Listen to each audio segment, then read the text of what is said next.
All right. Good to see everybody again. We're back in football time because I get to see you guys with a little more frequency. It's great. Really good start today. Obviously, yesterday we talked a lot about those three things and get a chance to dive hard into, cementing all three of those things, which are just such a big part of us. But really today my focus shifted to red line with the team, and that's something I talked with the team at the end of practice. Just really making that part of who we are every single day. And, our core beliefs in that red line are effort, execution, and accountability. And making sure our players understand that, this is what we believe gives us the best chance to play the high-level football we want to play. And then the way we define it for our effort is 100 miles an hour, 100% of the time. Trying to put that in language that is understandable for the players, right? And then when we talk about the execution piece, I mentioned this yesterday, but the idea that we have an opportunity to prove it every single day we step on that field, or every single day that we step into the classroom here. If you want to get an A in the class, we'll prove it by the effort and the intention you put into that work, right? It's no different on the football field. And you want to be first team, or you want to have a chance to win the Big 12, then prove it. Prove it by how we attack this meeting, this moment, this practice, this rep, and trying to just continue to break that down into our process-driven approach, to getting the outcomes that we want. And then the last thing is the accountability. And we talked about that at the end of practice also. Just, you make a mistake, own it, fix it. Like the new generation that we've been coaching here for some time, where the phrase "my bad" has become in the kind of the exit clause, like it made your mistake okay. Well, no, it doesn't. You know what I mean? Like, you need to own it, but now I need to see you fix it. I don't want to see you make the same mistake again. And so that's what we dove into at the end of practice, but it was a great start. I think it can be better. I'm excited to see the move we make between now and Thursday, because we got our foot on the gas pedal and we're not stopping. Start with Justin and then Troy. So I know only first day, but what do you think is going to be different about just the offense and just the objectives that you guys are going to do on that side of the ball under Seth? Well, I think it's going to be fun, right? Everything you saw, everything that I mentioned yesterday, but everything you hear from Coach Daggy is always about explosive plays. And we know how impactful those can be in a football game. And that's, I think the tempo gives you some of that, the variation, the personnel variation. And I think the fact that, the guy calling it is a guy that played the position at a very high level for one of the best offensive minds of our generation. On top of the fact that also as a young coach, he's also been in the meeting room, on the board, in the fight with some other great offensive minds. I think that just gives him a great background to give us a chance to create those explosives that are so important.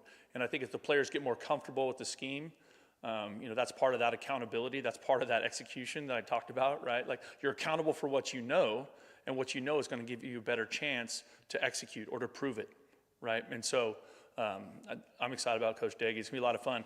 And there's one thing I know for sure: you're going to know he's out there, which I like. Troy and then Jenna. Obviously talking about the new offense and early in the spring, but for Noah Fifita, a high IQ guy, this is going to be his third different offense in 3 years. How hard is that for quarterbacks, and what have you seen from him in terms of excelling at that and learning? I think that would be challenging for some quarterbacks. I think the beauty of Noah Fifita is how intentional he is about being a great player, and that has been consistent since the first day I met him. I think you'll see what's going to take the time is the actual reps, actually doing it, right, and giving him a chance to process and make those decisions in real time. But if you watch any part of today, looks like he's got a good grasp of it for how early on in practice we are.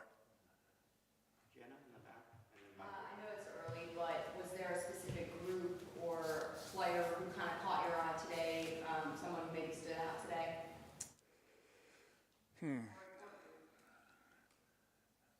And I know I mentioned the receivers yesterday, so my eyes were kind of on them a bunch today. I was excited about Trey Spivey. I saw him do some good stuff. And then I think the other thing I didn't mention yesterday is I'm also really excited to see this running back group. I think it's a really exciting group there. I spent obviously more time with the offense today than I did the defense, but that running back group is going to be a lot of fun to watch. There's a good mix of youth and experience in there with some high-level players that are returning and that we've inserted into that mix, and so I think it's going to be fun to watch those two groups. So give me another day and I'll have a little more specific of exactly who lit up practice. Michael and Jason. You mentioned tempo earlier. It was pretty evident when you watched the offense. Even when you guys were in 7-on-7, the defensive guys like sprinting on and off the field. Is that just like an overall kind of theme that you're emphasizing? Absolutely. Absolutely, and that's really what I'm challenging the team with. What I kind of mentioned at the beginning of this is that red line. You know, are we 100, 100? Are we 100 miles an hour 100% of the time? I just feel like playing with great effort all the time in all three phases can offset some things in a game, right? Can offset a turnover or a mistake, or can offset a talent differential, or whatever it is. I just like, so we are trying to elevate that part of our football team. So that's why you see such urgency. That was the only crossover period we had today. Just because we're trying to keep people safe because we're not in full gear yet. But I love the intensity of that. I was excited because I'm like, okay, we're gonna be getting more of that as spring practice goes on. We'll go Jason and then Aaron in the back. Not necessarily like specific install, but when you're changing an offense, what does the process look like for these guys to learn it and get comfortable with it and all that? Well, it starts with, you know, giving them opportunities to be in the meeting room and start to see, okay, this is what it looks like when you draw it, you know, kind of like whole teaching it of it. But, you know, this is what it looks like when we draw it, right? Here's a drawn picture of it, right? Here's a video picture of it. And then you get out and practice and you have a walkthrough of it, right? And then you run a piece of it. And then you put the whole thing together and run it as a group. And then you run it against the defense or vice versa against the offense, right?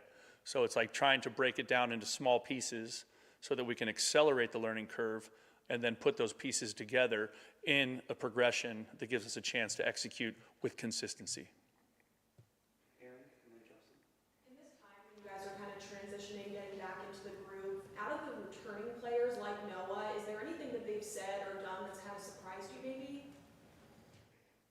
I don't know that it's surprised me. I just see Noah like taking a more assertive leadership role with this team, which I think is exciting. I think that's something that it's such a natural position for your quarterback to be in. He's the one that always gets, you know, so much of the love or so much of the blame, depending on how it goes. And I think that's one of those things where, you know, Noah is really finding his voice with our football team in a much more assertive way.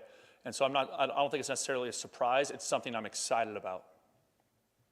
Justin, then we'll go Cohen. And of course, you would like to have a player like T-Mac on your team, but do you find any benefits or positives to having Noah not maybe rely on T-Mac so much? I don't know that I really think of it that way, because if I had a choice, I'd choose to have him on our team.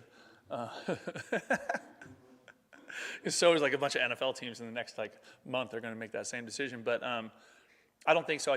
I think that, you know, I mentioned yesterday with the receiver group, I do think there are a lot of players in that room that can make plays. And I think we've added some guys that have some real speed, which I think we were missing a year ago at that position. And I think we've answered that with how aggressively we attacked the portal in the offseason. So I think it's going to be a little bit more by committee. Of course, a few guys are going to emerge as big-time playmakers, right? But right now, one day in, who that's going to be, we're looking at a core group, and we're excited to see what they can do. Cohen. So you mentioned with like roster construction that it's a lot like speed dating in a sense. You've had a lot of changes with the coaching staff as well. With all these changes with the roster and the team, how do you ensure that there's a team? You know, they come together and they'll work together. How do you ensure that, and what is that process like right now, you think? That is a great question. And I think that's probably the challenge of college football right now for everybody, not specific to the University of Arizona, considering just like the turnover, it's so many places. You know, for us, it's always going to start with us trying to build a deeper connection with the players, trying to get them to know each other on something more than the surface level. I think that's really, really important. I think, and there's a process to that because some of the guys are still getting comfortable with each other. But how many situations can we put them in that aren't football related, where they're either just having fun together or they're maybe talking about some real stuff together, so that it gives them a chance to get to know each other, you know, deeper than just what's on the surface, and build that real connection, that real bond that is so special in football. Michael. It's really easy to forget that these guys are still students these days because there's so much talk about NIL and revenue sharing and all that jazz. But I guess there's a couple guys who maybe have some class conflicts that'll cause them to maybe miss a part of practice or whatever. How do you approach that with them? I've never told a player what classes to take or what major to be in. not one time in my career, because I think that's a very, very critical part of his life journey, and I'm not going to interfere with that process. And if he has to miss football because of it, we'll catch him up. We'll find a way to make that work. I've always been in that space. The beauty of it is with our CATS, department here, we have such incredible academic support. We have the highest team GPA we've ever had at the University of Arizona for the football team. I'm so proud of how our players attack academics. I'm so appreciative of the support that we have in that space. I'm coming from my last place where we didn't have anything like that. And there's such a high level of accountability for our players in their academic space. And then that's followed up with support from the coaching staff. And because that's why they're here, is to go to school. And I understand all that other stuff that you mentioned. And that's the fun part, But the stuff that no one can ever take away from you is what they're going to get done getting a degree from the University of Arizona. Jordan and Brent. Noah gets a lot of recognition as a leader, and deservedly so, but who are some of those other returners you've really seen step up this offseason as leaders? Rhino, holy smokes. And he's still kind of coming back from his injury, but what an incredible voice. I think if you ask our strength and conditioning staff, they would say he was the MVP of the offseason, that first 7 weeks. I mean, he was really, really embracing that role. He already has natural energy. He already has great charisma, and just leaning into that, and the players absolutely leaned into it. I saw some good leadership from Chris Hunter during practice today, which I was really encouraged and excited about. And then on the defensive side of the ball, there's some natural leadership, obviously from Dalton and Stukes, that shows up with some real frequency. Genesis, you hear their voices a lot. Trey Smith also does a really nice job. So I'm excited. I know there's a big group of new players here in the program, but the returning players have done an incredible job of bringing them into the family, explaining to them, and making them feel what Bear Down Brotherhood is all about. And because of that, these new players are accepting the leadership from the guys I just mentioned. Troy and Justin. Obviously, no Fifita, there is no question mark who your guys' quarterback is going to be, but you brought in a lot more bodies than last year what you had on the roster. How important is that for the team to have those guys behind them, and also just in terms of level of competition behind Noah? That's a great question, and I got asked a little bit of a similar question yesterday, and I think the exciting thing, in regards to Braden, is that he's a guy that started a bunch of games in a Power 4 conference a year ago. So he has real football experience. And at that position, there's nothing more important than experience. But for not just the quarterback position, for every position, you're always trying to increase competition at the position, always, because that elevates the entire room. You want them to have to operate under real pressure in the practice environment, so that when they get to the game day, they can just cut it loose and play. So you want them used to feeling that day in and day out. And the way you do that is by recruiting good players at every position so that there's real natural competition. Does that make sense? Justin and then Jason. You guys have had a lot of guest speakers and visitors here.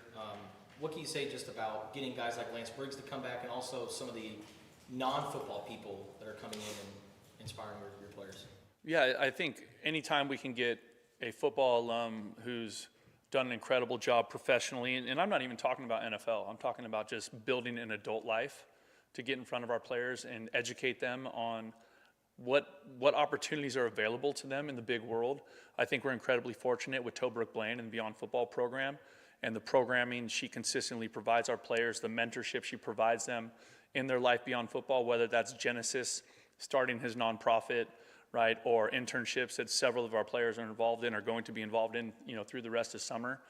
I tell every player that I recruit and every player that plays for us, I want them to chase their NFL dream with everything they have, absolute everything they have. But I also want them to build this plan B at the same time, because with them, football is such an interesting game.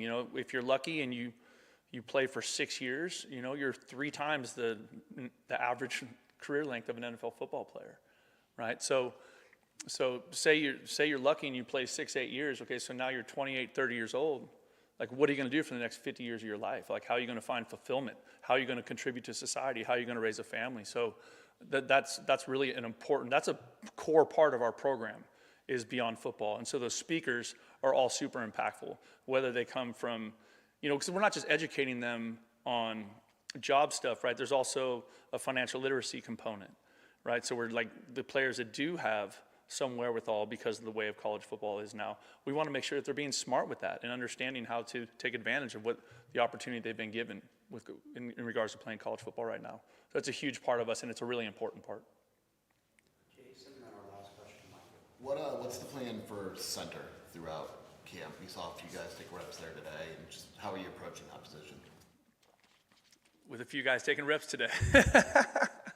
Yeah, no, we obviously Grayson's played a little bit for us there, and so that gives us a shot. But I think we're going to be fine there. It's going to be ongoing development. I think as that line, as we add the new players, and as we go through spring, and obviously we're going to add some new players in the offensive line in late May. Like that, there's going to be that thing will solidify as we go, right? That's a huge important position, but I think you're going to see some guys.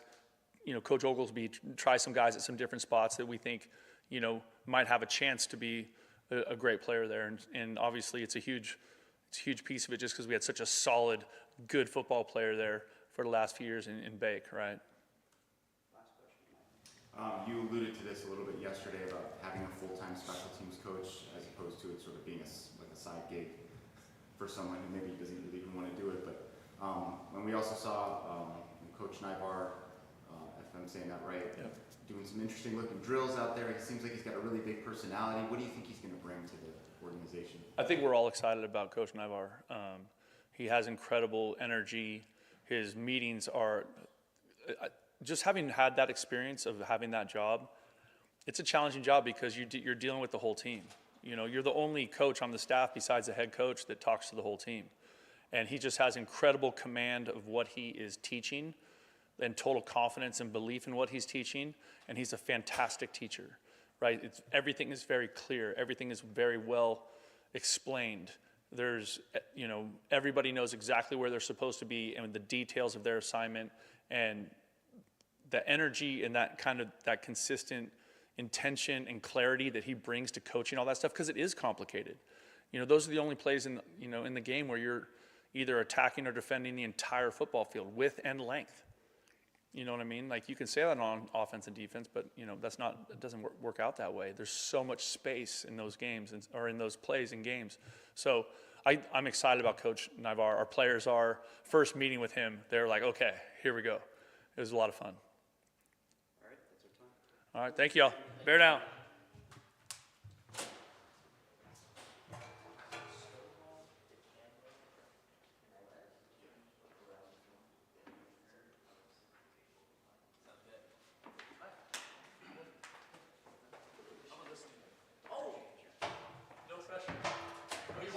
No, you good.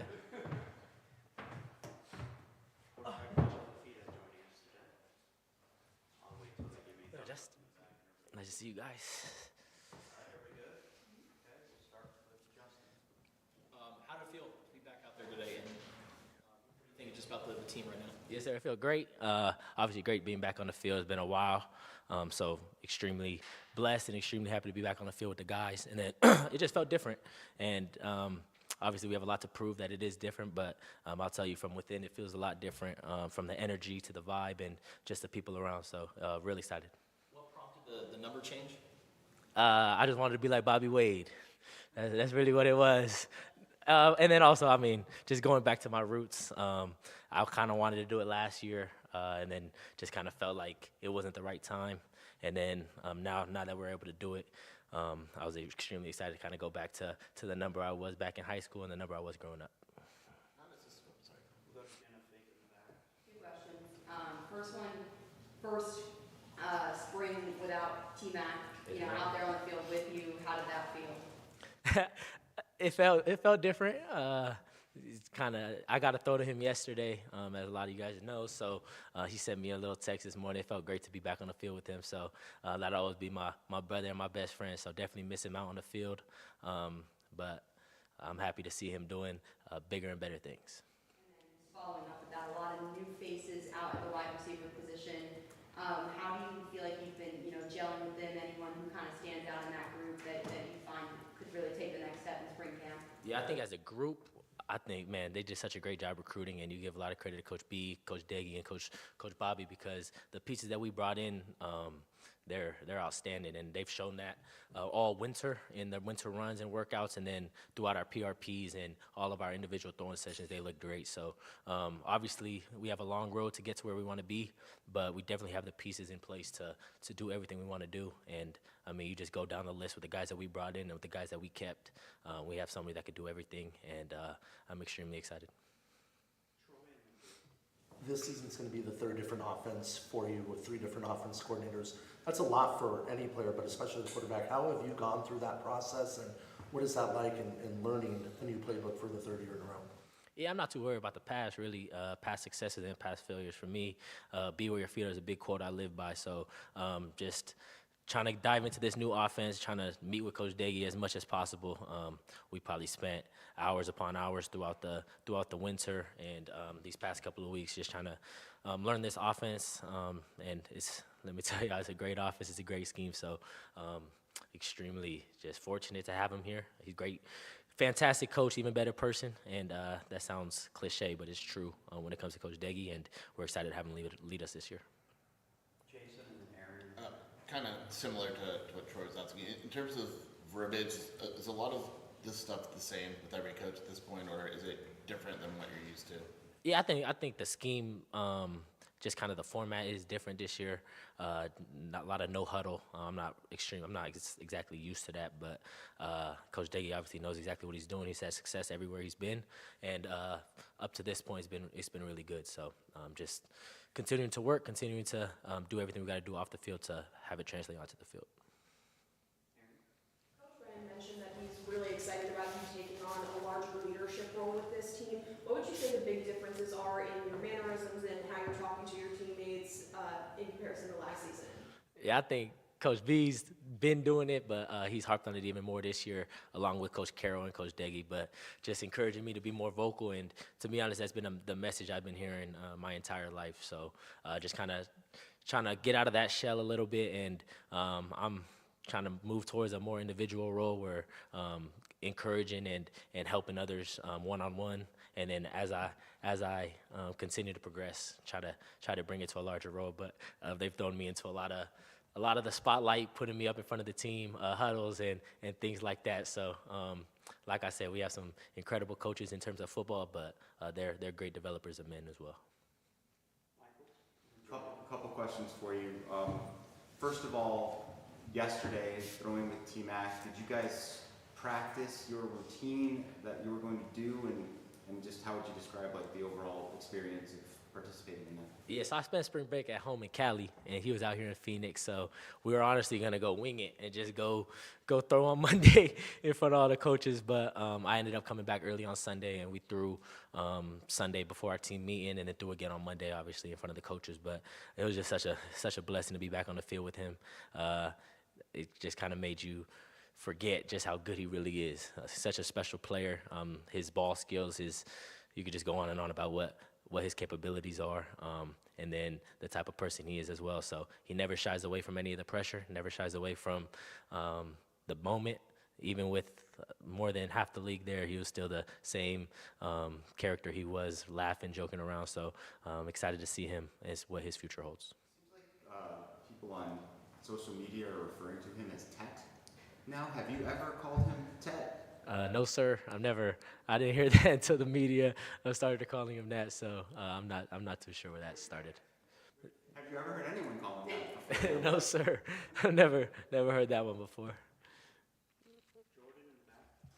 No, how is Coach Deggy unique to some of the other offensive coaches you've had over the years? Yeah, I think I've been blessed to have a lot of great offensive coordinators, and I think where Coach Deggy's different is his mentality and his mindset. He has a certain type of aura and energy around him that I probably haven't really seen before, and it's genuine and it's consistent. So I felt it when he was trying to recruit me and pitch me to stay, and then it hasn't changed since. So he's brought a mentality and a mindset to this offense that is very interesting, and I think it'll change the trajectory of this offense and this team. Over the last couple of years, with the highs and the lows, what have you learned about yourself? About myself? Yeah, What has the experience over the last couple of years done for you? Yeah, I think I've grown in my faith a lot, and I've been able to lean on my family and my team a lot. So those are just a lot of my core values is faith and family. So being able to lean on my family to get through this time, and then just continuing to get into the Word and grow in my faith, it shows me that the one constant is God, and He never fails, and this time He's never wrong. And I've said that many times. So when things are going well, I've been able to lean on my faith to stay grounded, and when things aren't going well, I've been able to lean on my faith to stay up and continue to just live in joy. Going back to T-Mac, how many NFL teams have approached you about just the kind of player he is and the person he is? 0. Yeah, there hasn't been any teams that contacted me about that. Yes, sir. Coach Brennan yesterday said that you're the biggest critic of yourself. What are some things that you've been prioritizing in the off season and things that you hope to work on you personally during the spring camp? Being a vocal leader, first and foremost. And then as a player, I want to be able to be more of a threat with my legs. So definitely working in that aspect to get better at that. And then just trying to get better at the little details, the little things. So obviously with the new offense, there's a lot of big things I got to take care of. And then just trying to dive into the little details so I could play on time, play on rhythm. I don't want to play off schedule as much as I did last year. So just getting the ball out of my hands, getting it to my guys, letting them play. And then obviously protecting the ball is the biggest thing. So I didn't do a good job of that last year. And that's definitely something that me and Coach Deggy are diving into. You mentioned that you're doing more no huddle. Now it really seemed like tempo was a huge emphasis out there in the practice field today. What is that? What is it like to kind of learn that, and how do you think that might be advantageous for you? This should be advantageous because we get a lot of the time where Coach Deggy could talk to me in my helmet because we'll be on the field, so technically we'll have 25 seconds before the helmet communication cuts off. So that's a big thing, and then obviously just it takes the defensive coordinator out of it, being able to get on the line of scrimmage and play as fast as we can. To be honest, it is new for me too because I thought we played fast today, and Coach Deggy was disappointed in our urgency and our energy. So obviously a long way to go to get where we want to be, but Coach Deggy's shown that his system works and that he knows exactly what he's doing. So we're going to follow him to the ends of it. Being a vocal leader, is that something that comes naturally to you, or is that something you feel you need to kind of stretch your comfort zone to kind of step into a little bit? Yeah, I don't think it comes naturally at all, to be honest. I'm comfortable being able to speak, and I feel like my dad's prepped me to. He wasn't good in school, but I think he helped me with my vocabulary a little bit. So I think I'm okay there. I'm not a rah guy. I'm not a big vocal guy. So just kind of getting more comfortable in that aspect is definitely something that I'm working on. So I know it's still early, but what do you think about the pieces that you guys added on the offensive line? Man, I think it's been great, and you see it in the weight room and the way that they move on the field. It's been super fun to watch them just kind of compete and work. It's going to be a great competition throughout this spring, and I'm excited to see who continues to step up. And we have some great pieces in that room, and Coach O is a great leader to be able to lead them. Then how do you see running backs fitting into what Seth Deggy's doing on offense? Yeah, one of the first slides that Coach Deggy actually showed us was running back production in this offense because I think people were kind of scared it was going to be just calling and balling, just throw the ball all over the field. So running backs are extremely productive in this offense, and I think we have some great running backs in the room that are capable of doing it. And I think Kedrick Reeseno's taken a huge step in terms of leadership and in terms of production throughout this winter. And then obviously Iz and Quincy and Mitch, they've stepped up in big ways as well. So I think in every room in this building, we've brought in some great pieces, and we've gelled together. The culture that we built's been good in terms of foundation purposes, and long way to go. But now it's time to put it together on the field. All right, that's our time. Thank you, guys.